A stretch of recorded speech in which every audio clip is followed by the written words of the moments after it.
नमस्कार मित्रांनो. Little story बुकमध्ये तुम्हा सर्वांचं स्वागत आहे. आपण गणपती बाप्पाला 21 दुर्वा खूप श्रद्धेने अर्पण करतो. पण तुम्हाला माहिती आहे का की या साध्या दिसणाऱ्या हिरव्या दुर्वांमध्ये बाप्पांची कोणती मोठी शक्ती दडलेली आहे?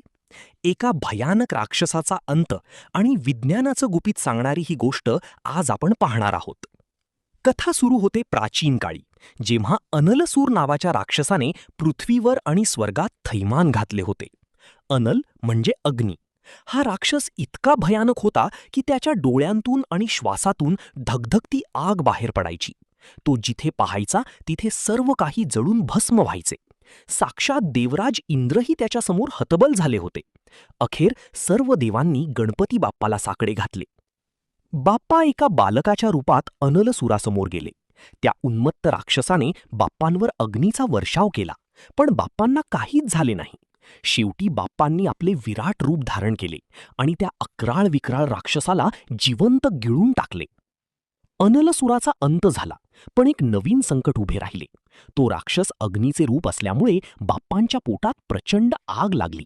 बाप्पांच्या शरीराचा दाह होऊ लागला. त्यांना शांत करण्यासाठी चंद्राला त्यांच्या मस्तकावर बसवण्यात आले. विष्णूंनी शीतल कमळे वाहिली. महादेवांनी पोटाला सापाचा विळखा घातला. पण कशानेच बाप्पांची जळजळ कमी होईना. त्यावेळी तिथे कश्यप ऋषी आले. त्यांनी जमिनीवरची साधी दुर्वा घेतली आणि 21 दुर्वांच्या जुड्या बाप्पांच्या मस्तकावर ठेवल्या. आणि काय आश्चर्य! क्षणात बाप्पांच्या अंगाची आग शांत झाली आणि त्यांना शीतलता मिळाली. तेव्हापासून बाप्पाला 21 दुर्वा वाहण्याची परंपरा सुरू झाली. पण मित्रांनो, यामागे एक वैज्ञानिक कारणही आहे.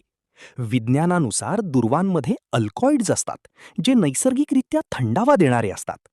आयुर्वेदातही पोटातील उष्णता कमी करण्यासाठी दुर्वांचा रस गुणकारी मानला जातो. म्हणजेच आपल्या पूर्वजांनी ही कथा विज्ञानाच्या आधारावरच रचली आहे. ही माहिती तुम्हाला कशी वाटली? कमेंटमध्ये नक्की सांगा. आणि अशाच नवनवीन गोष्टींसाठी लिटल स्टोरी बुकला सबस्क्राईब करा.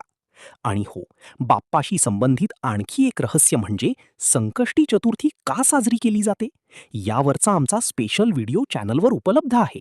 तो पाहायला विसरू नका. बाप्पा तुमच्या सर्व इच्छा पूर्ण करोत. गणपती बाप्पा मोरया.